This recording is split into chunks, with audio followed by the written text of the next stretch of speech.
Honourable Member for Nelson.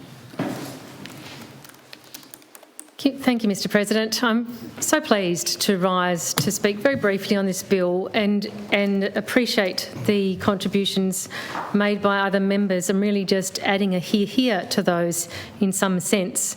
I very much appreciate that others have already acknowledged victim survivors in relation to family violence, women and children in our community, but also anybody potentially across our community who may be affected by family violence. And I also add my acknowledgement to those who work in the family violence sector, who are every day and in the front line of this, providing support, providing services, finding solutions, finding options, often scrambling for options that there just simply aren't enough of in our community, to make sure that people who are experiencing family violence can be somewhere safe. I do want to acknowledge as well and actually celebrate the fact that this bill has arisen in part from that lived experience at the front line, providing support and services, and the observations of what would work better in that space. And Tas Legal Aid coming forward with these very practical, small but very significant tweaks, if you will, to the Act is really consequential in the long run. It's incredibly satisfying in this place on a day where we can say this thing that we're doing today is going to make our community better. It's going to make people in our community safer. And that's so at odds with a lot of what can happen here that has a more negative or less constructive tone to it. And today I'm hopeful that we will see this resoundingly supported in this place, as it was in the other place. And we can all take from that a sense of satisfaction for our community. The fact that it's come about through collaborative means has been noted already by others who have spoken, but I do think it's always important to celebrate when that has come about. Before I was in this place, I had noted over a number of years in a range of examples from an external stakeholder to Parliament, I had noted instances of tripartisan effort, particularly from women across the Parliament, to deliver tangible outcomes on matters relating to women primarily, such as family violence, where the great burden of the impact is felt by women and children in the community. And I had always felt very proud observing that from the outside of Parliament, of the fact that the women in the Parliament could come together and deliver those outcomes. And I'm so pleased to see that continuing. So I do add my gratitude and congratulations to the member for Clark, Kristie Johnson, for initiating this and working with the community sector representatives and working with others in the Parliament to bring forward this bill, and then also for the government and for the Minister to be taking carriage of it and be so supportive of it in this place. That's certainly a good positive example that it would be excellent to see replicated more and more often.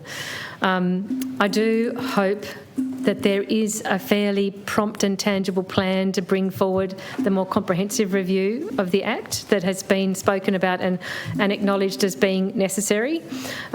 While small tweaks can often be significant and good to make and deliver a tangible outcome, we do also need to make sure that the whole Act can be regarded as fit for purpose and can be brought up to a standard and expectation to deliver the outcomes we want to see in this space, and modernised as we go forward and learn more.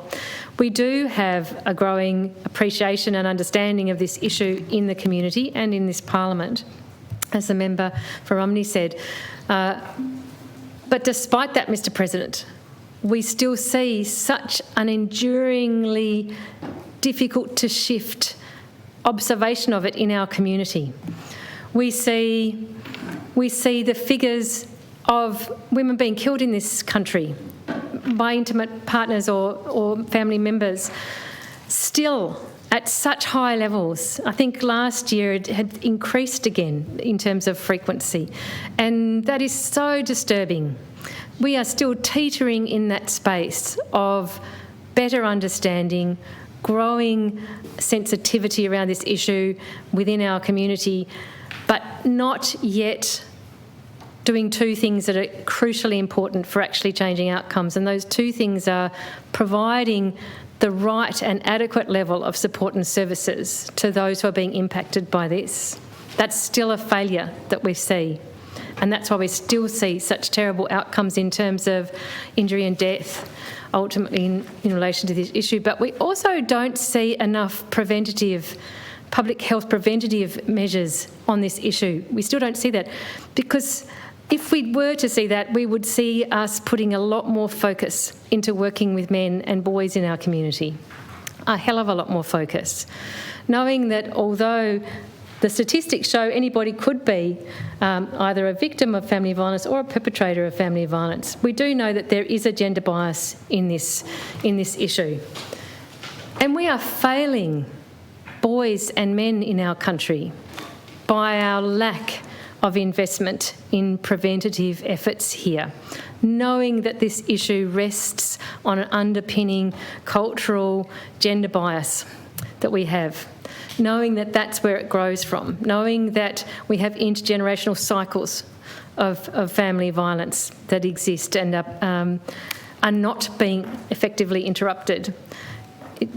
We should always be turning our minds, I think, Mr. President, to that preventative side of things, and that being a much more explicitly stated understanding that means working with boys and men. And not because they're broken or they're wrong or they're bad, but because they deserve support to not be caught up in this issue and become perpetrators of family violence, because that's what they've seen and that's what they've learnt. So, Mr. President, very pleased to be supporting this bill, very proud of this Parliament, and thankful for Member for Clark and the Minister for bringing this through, and hopeful that we will see further work on this issue, both in responding to it and supporting those affected by it, but also preventing it, and in doing so supporting boys and men in our community better.